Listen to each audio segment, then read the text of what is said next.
All right, we are back. Sit and Politic, baby. You are here with James, Madman with a cam, and a roadcaster and a mic and a tablet over here.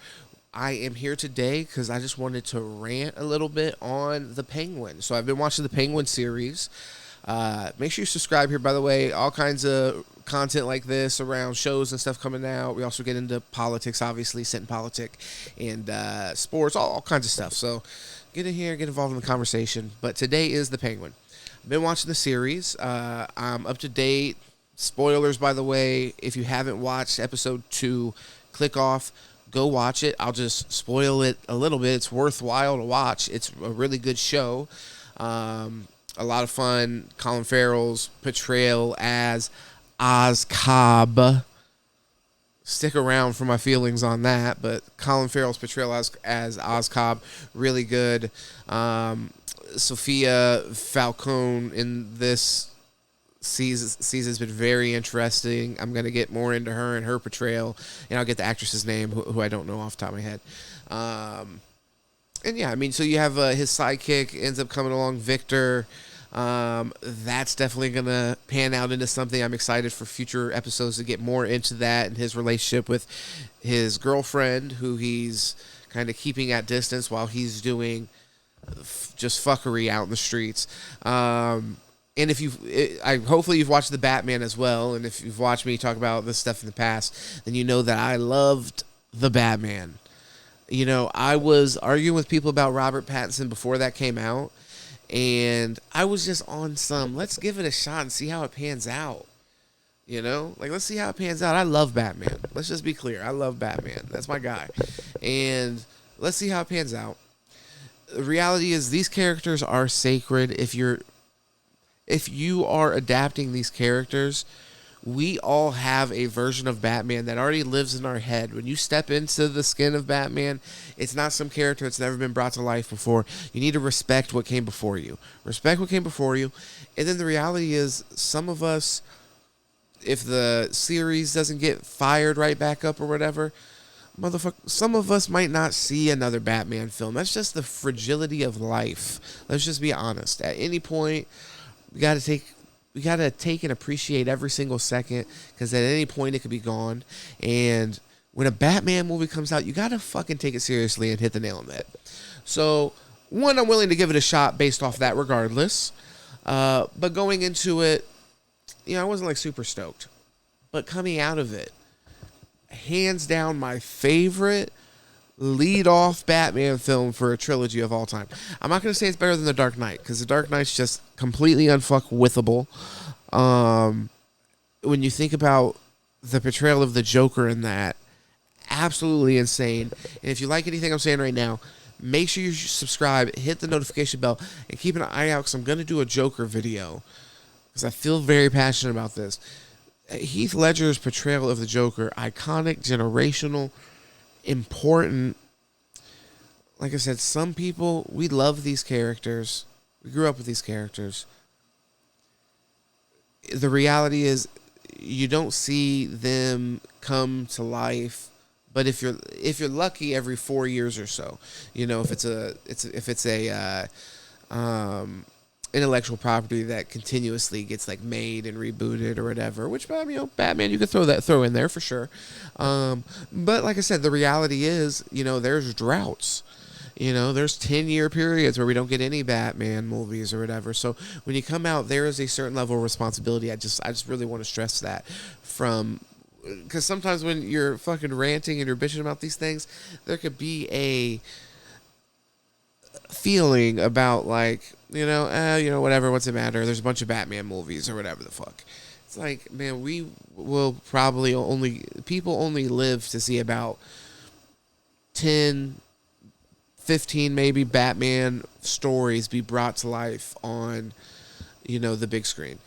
And that's a lot. Like I said, and that's actually an intellectual property where there's quite a bit of attention given to it.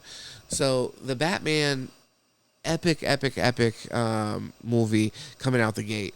So the Penguin I was extremely excited for. Colin Farrell was cool in that. The world that they built, him being in charge of the Iceberg Lounge in that, and the whole fall of Carmine Falcone and stuff in that film was really good and really led this off. And we're getting into the Penguin, and I like the portrayal of the Penguin. The club foot, where he looks like fucking Jalen Waddle just scored a touchdown. He's in the end zone. I'm a Dolphins fan. You're not seeing a lot of that this year. So it's nice to see it coming from Colin Farrell in the Penguin series. It's the only place I'm seeing it. And so I like that little touch, that little character. You really see Colin Farrell is definitely having fun and getting into it. I can see the Tony Soprano inspiration. It is kind of interesting to see basically a superhero mafia show.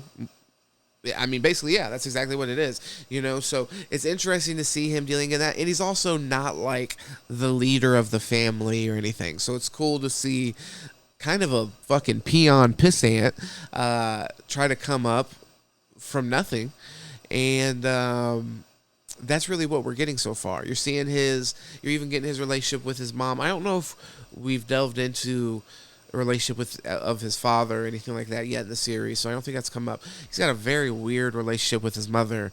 Like, she might have she was really hard on him. Episode 1, he's like, I killed somebody, mom, like da da da da. She's like, stop being a little pussy, fucking cut his ass up and bury him, stop being a bitch. So I mean, that was interesting to see that kind of. That's the kind of child rearing that was going on in their household, I guess. Very, very interesting, her vision for him. But she wants him to be the fucking biggest boss that we've seen thus far. And she's definitely trying to propel him to do that. And then in other times they do like the whole slow dance thing. You can slow dance with your mom. It's not like super weird. Kodak Black, shout out to him. He likes to slow dance with his mom. But it is weird. You know what I mean? It's okay, but it's not weird. It's strange. It's strange. Which, I mean, it's not, like, strange all the time, like, here and there. But it's like, if you come over and that's, like, what you guys do and you stare into each other's eyes, I don't know. I look at my mom's eyes when we're having conversations.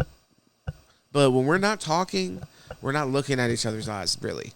You know what I mean? I think that's a weird thing to do with your mom. Or anybody that's not like your fucking life partner.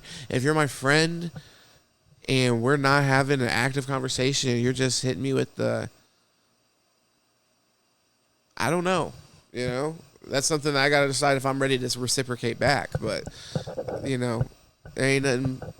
I got nothing for love for you. Do your thing, boy, as Tupac said. But yeah, so Penguin, get back to Penguin. The whole crime drama, I fuck with it. Matt Reeves, I like the direction for the universe. I like Colin Farrell's casting. I have no issue with it.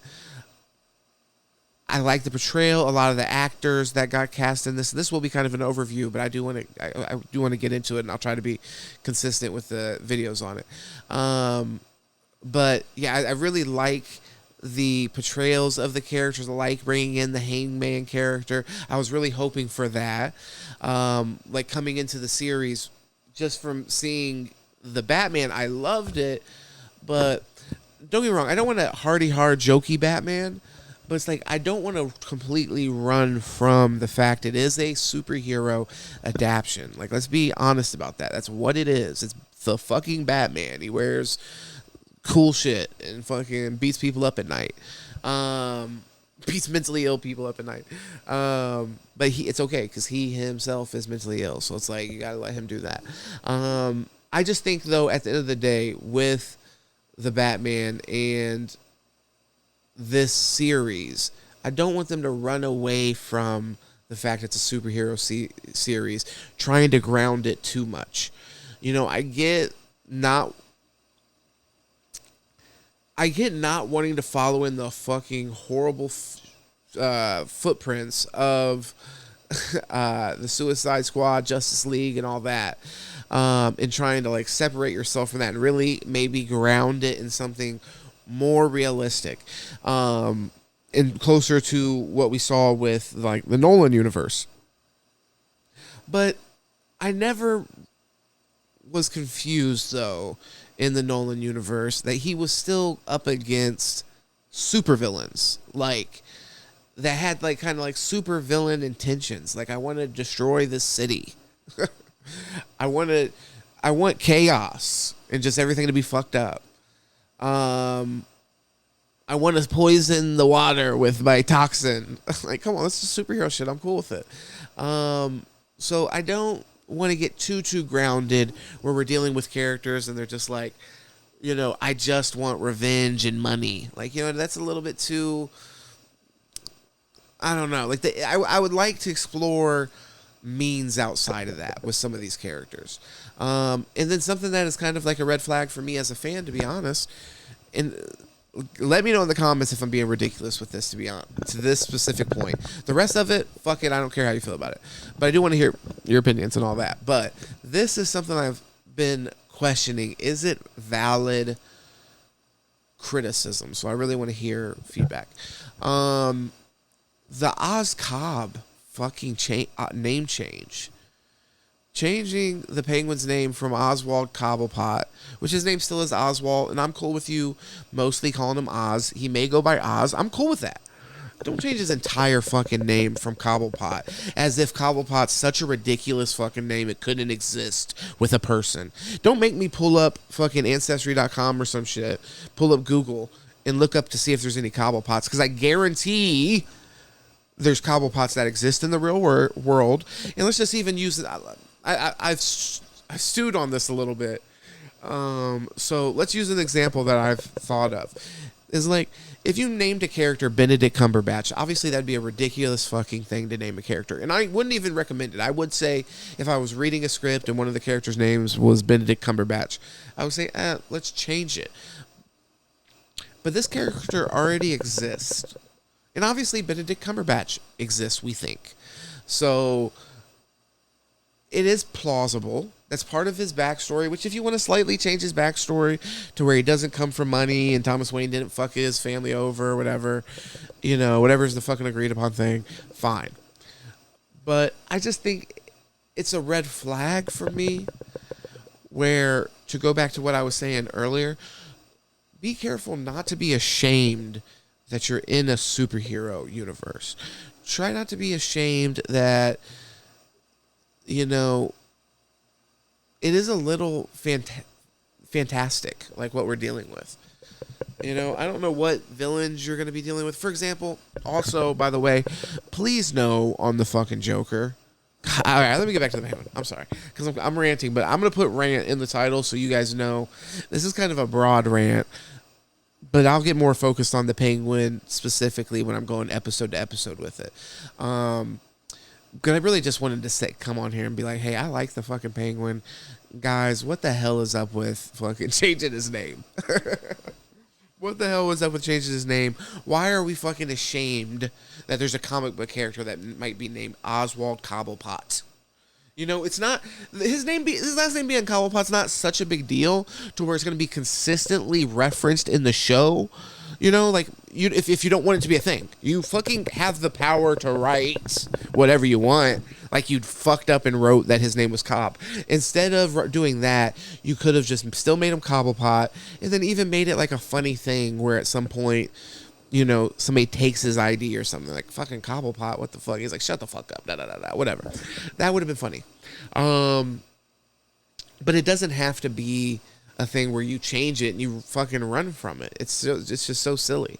And that's just such a silly thing because it's so meaningless when it comes to, like, the believability of the character, as if it's like, you have characters that run around like fucking cats on roofs and scale and do all this fucking crazy shit.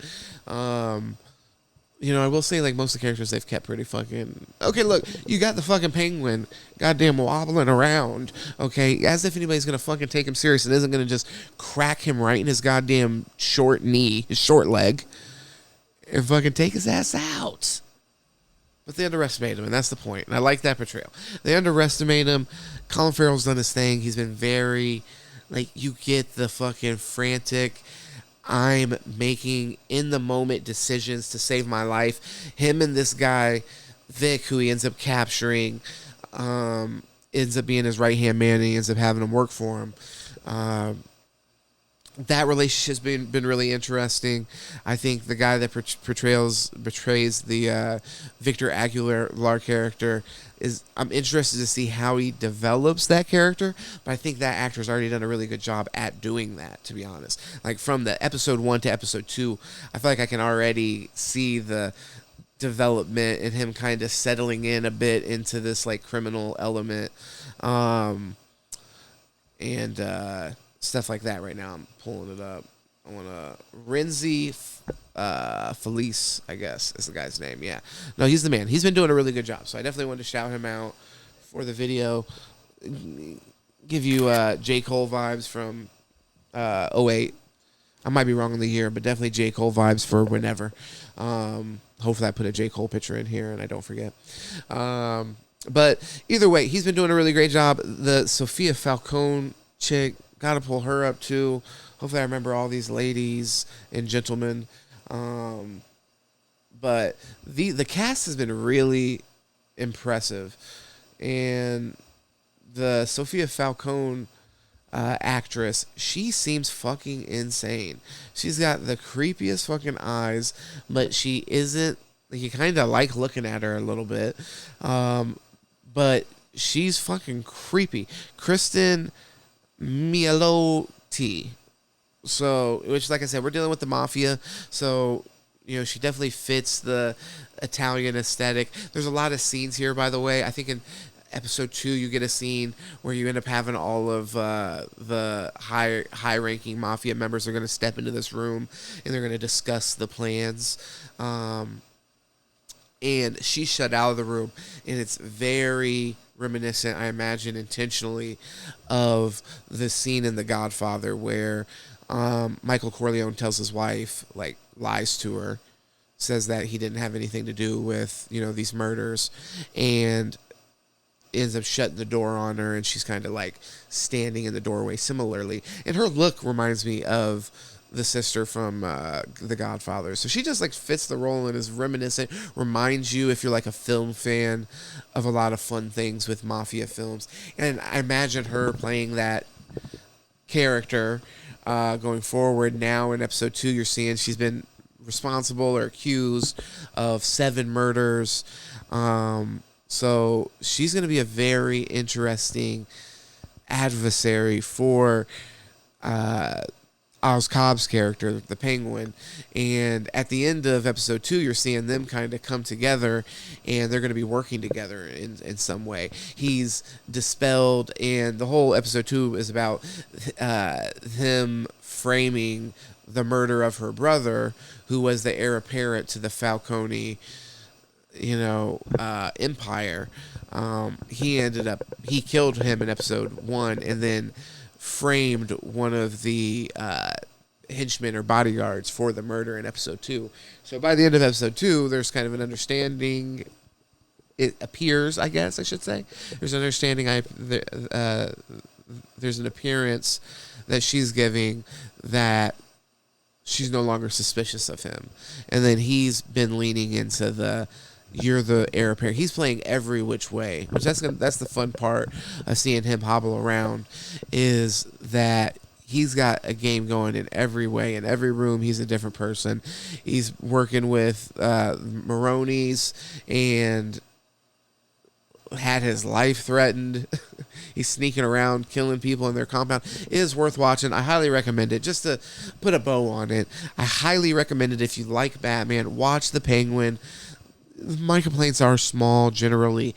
I would like to see some slightly more fantastical characters be introduced. The Barry Keoghan casting of the Joker, I fucking hate. That's more of like just making it too grounded. Please don't ground the Joker to the point where his fucking dick is in the dirt, and you look at him and he has fucking herpes face. Like the portrayal, once again, another one. Hopefully I remember to fucking insert a photo here of that disgusting monstrosity, or hopefully I didn't, honestly, for your guys' benefit. Maybe go watch the deleted scenes or whatever, or look up some images, but horrible portrayal. No way anybody can get behind that and follow that fucking disgusting monstrosity. And as a Batman fan, that's such an important piece of Batman's development for us to fast forward the initial meeting of them, and then also when you're seeing a disfigured Joker, where I mean, presumably that came from the Batman, or the Batman had a piece in that. Don't fast forward through that. That's an important story. Don't give it to me in a flashback either, which they may do, but I mean, I would prefer not. I would like to see that story and really see that story adapted in a good way. So I think that's a misstep.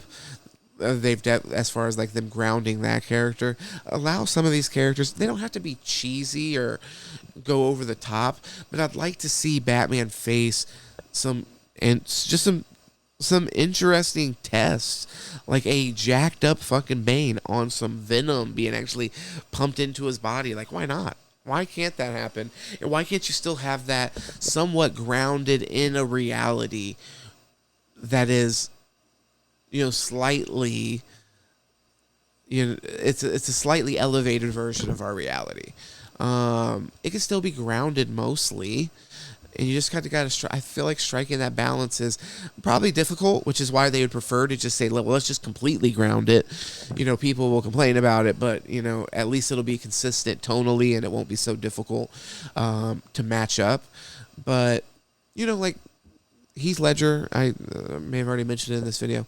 Heath Ledger's portrayal of the Joker was very over the top yet grounded. Like he struck that balance. He fucking struck that balance. And I really like Tom Hardy as Bane. I think he did an amazing job there, and I think people give him a hard time, but there's some moments in that where I feel like he just really nailed that character and that like intimidation and physicality. And like I said, those are two examples of definitely characters that were grounded.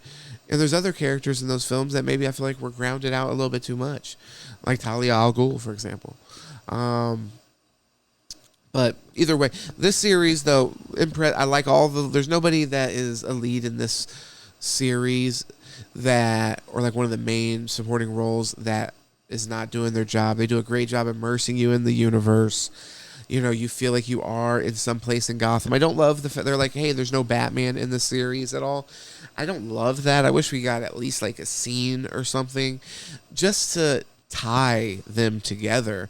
Even if it's just Batman standing on the fucking roof iconically, get a lightning bolt in the background and pay homage to the animated series. Something like that would literally do. It's just, it would be nice to have like a legitimate reminder that this is that universe. And the Batman would be the easiest way to do that. And I don't think that he needs to be like, like directly changing or influencing anything that's happening necessarily. But it is kind of weird that there's all this going on in Gotham, and, there's this huge crime family war brewing. I understand we have like the flood of Gotham and all that, so I get like his attention is needed, but the Batman that we saw didn't sleep. He was a nocturnal animal, his own words. He was a nocturnal animal, and he was definitely geeking off the drops himself in the middle of the night, beating up fucking junkies, but really it was just a projection of himself. So I don't know. I think that that's a missed opportunity, and just some of the other more outlandish characters. I would like to see those characters find their way here and clash with the more grounded portrayal of the Penguin, and or whoever else, the Batman or whatever. But I would even like to see, and I think maybe we will, so I'm not trying to say that this isn't going to happen, but I hope by the end of this season, we do see the Penguin kind of lean into, a comic book kind of persona, but not go full bore. I don't want to see that in film necessarily either, because of what I was talking about earlier. We don't get a lot of chances to see these things brought to life, so I don't want to see it completely fucking... just like a silly, over-the-top mess that doesn't hit. I want it to be good. I want it to be good, just like I think, a lot of you guys anyway spend the time to watch this video wants it to be good, and I understand that. So let me know, though, how you guys feel about the Joker casting. I'm curious about how other people feel about that. I am going to do a video for that, so hit the notification so you don't miss it. I'd love anybody that found their way to this video, whether they agreed or not, to be a part of that conversation. And then just in general, share this with anybody that you like to talk about this kind of stuff with. I will definitely be digging into more stuff as news comes out, specifically here, because this is a property that I feel so passionate about. So any of you Batman heads out there, you like to argue about that kind of stuff with, share it. Let's get involved in the community in the comment section. Let me know how you feel. I'll definitely go back and forth with you guys on this topic and discuss it further. I'm going to be open-minded regardless. I hope you guys are open-minded. But there are some things I feel like we could do better. So as fans, I feel like it is our responsibility to advocate for the property in a way, because that's where the voice is, the voice that really has a care or a love for the intellectual property. Everything else from the studio perspective is trying to find a way to milk it monetarily and make as much money as possible doing that, which it has its place as well, to reel back some of the fucking just fanboy love and make things palatable to a big audience. I don't think that's necessarily a bad thing, but either way, fuck that. Like, share, subscribe, show some love.